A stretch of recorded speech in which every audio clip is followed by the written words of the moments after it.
Voilà, bonjour, c'est M. Ndoye. Donc, je suis là aujourd'hui pour vous présenter un exercice sur les alcools. Donc, je vais dire que c'est la quatrième exercice de la série sur les alcools. Alors, ici, nous avons l'hydratation d'un alcène qui conduit à un produit organique A qui renferme 26,7% d'oxygène. Et on nous demande quelle est la fonction chimique du composé A. Alors, l'hydratation d'un alcène, ça veut dire on a pris un alcène et on l'associe avec de l'eau. Ça donne un alcool. Donc ici, on a dit que le composé A est un alcool parce que l'hydratation d'un alcène donne un alcool. Donc là, c'est les formules générales. La formule générale d'un alcène, la formule générale la formule de la molécule d'eau, H2O, qui donne la formule générale des alcools, CnH2n plus 2O. Alors, donc après la première question, on arrive à la deuxième question où on demande de déterminer la formule brute. Comment faire pour déterminer la formule brute? Ici, pour déterminer la formule brute, l'information qu'on a, on a juste le pourcentage de l'oxygène qui est égal à 26,7%. Comment faire maintenant pour déterminer la formule brute de l'alcool? D'abord, on va chercher la masse molaire de l'alcool. En appliquant masse molaire égale à masse molaire de l'oxygène, c'est la masse molaire du composé, qui est l'alcool en question, multiplié par 100. Alors, ceci nous permettra maintenant, à partir de ça, de tirer la masse molaire de l'alcool, MA. Si on tire la masse molaire de l'alcool ici, MA, on se retrouve avec 1600 divisé par le pourcentage de l'alcool et on trouve 60 grammes par mol. Donc la masse molaire de l'alcool, c'est 60 grammes par mol. Effectivement, c'est 60 grammes par mol et on doit déterminer N. N représente le nombre de carbone qui se trouve dans la molécule. Et comment faire maintenant pour le déterminer? On passe par la masse molaire. Mais pour le moment, on ne connaît pas encore la formule brute exacte. Donc, c'est à partir de la masse molaire qu'on peut déterminer la formule brute exacte. Mais n'oubliez pas que ici, on a des monoalcools saturés qui sont des alcools aliphatiques. Quand on dit un alcool aliphatique, c'est un alcool saturé qui n'a pas de cycle. Saturé, ça veut dire qu'il n'a ni double liaison, ni triple liaison, mais en plus, il n'a pas de cycle. Donc, on les appelle les alcools aliphatiques. Donc, CnH2n plus 2O égale à 60 grammes. Alors que ceci est égal à 14n plus 18. Les 14 vient de 12n plus les deux n là, ça vous donne 14. Et les 18 vient de 16 plus 2, ça vous donne 18. Donc, on tire n égale à 3. Ce qui veut dire que la formule ici, la formule brute, c'est C3H8. Voilà, toujours avec l'exercice 4, donc les formules semi-développées qu'on doit donner. D'abord, on va commencer par la formule semi-développée la plus simple, vu qu'on avait déjà trouvé la formule brute qui était C3H8O. Donc, la première formule semi-développée, ça sera CH3, CH2, CH2-OH. Donc, cette formule semi-développée, son nom c'est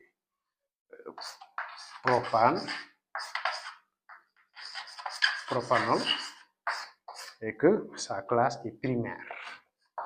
On peut donner aussi la deuxième formule semi-développée. Cette deuxième formule semi-développée, c'est CH3, CH-OH.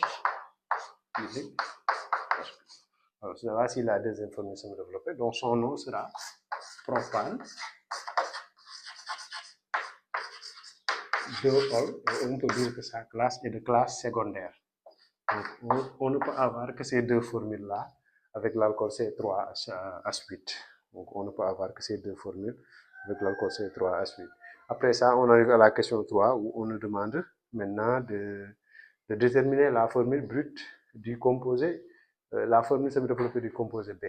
Mais d'abord, avant ça, on a dit que l'alcool A est oxydé en milieu acide en présence de dichromate de potassium et que le composé B obtenu réagit avec la DNPH mais sans action avec le réactif de Sieff.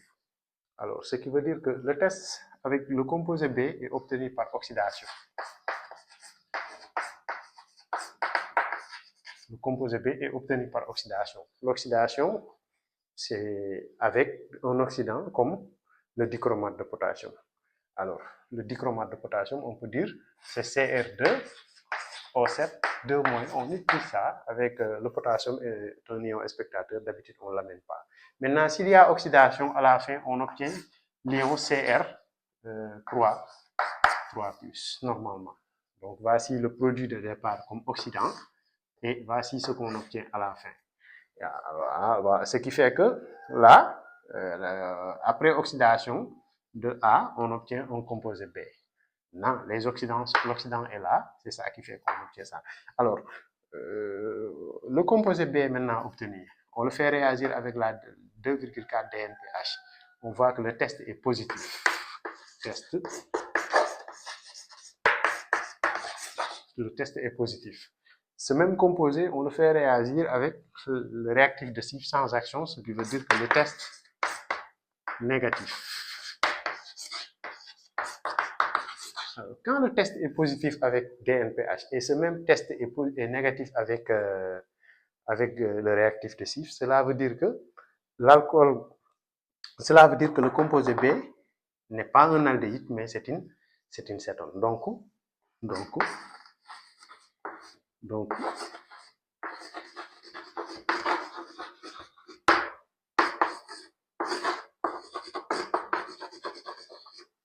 le composé B est une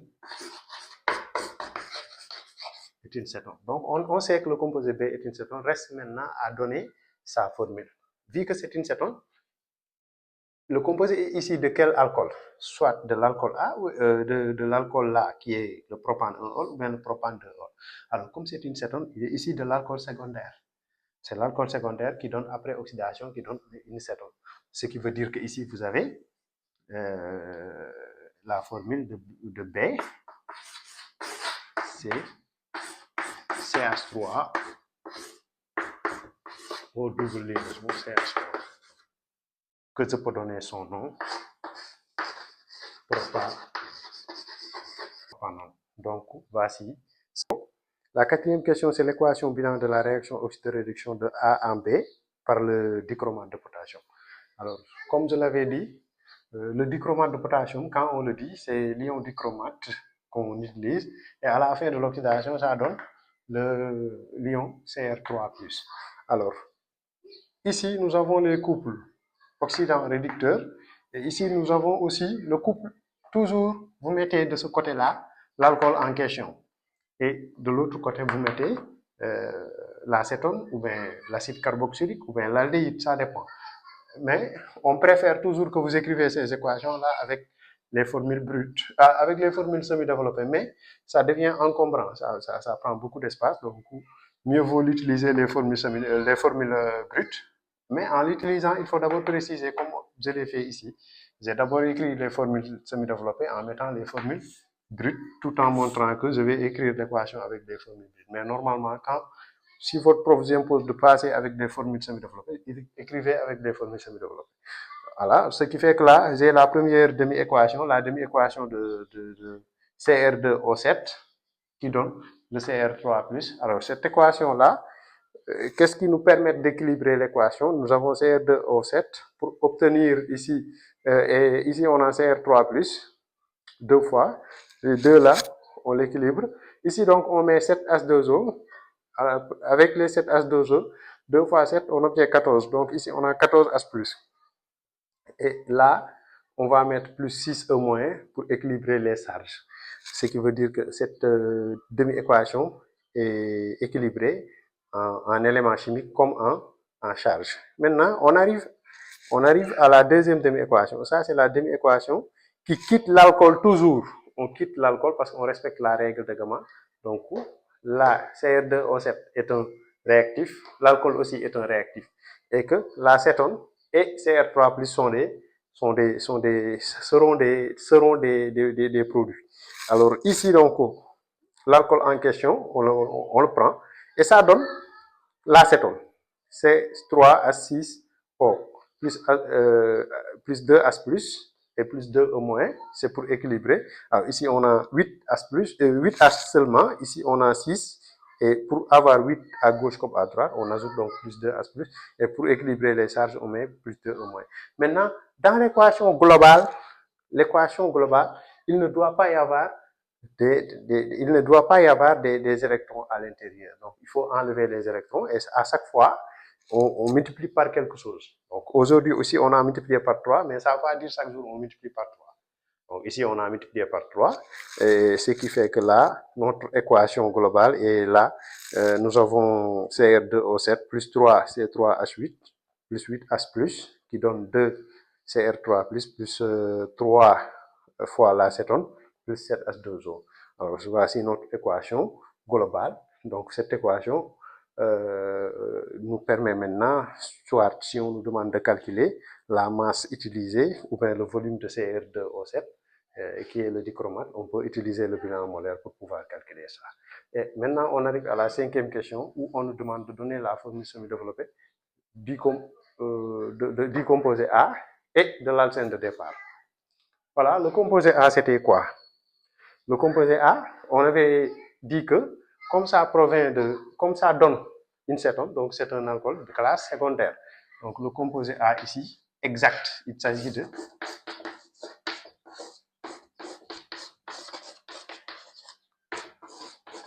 c'est l'alcool qu'on appelle le propane.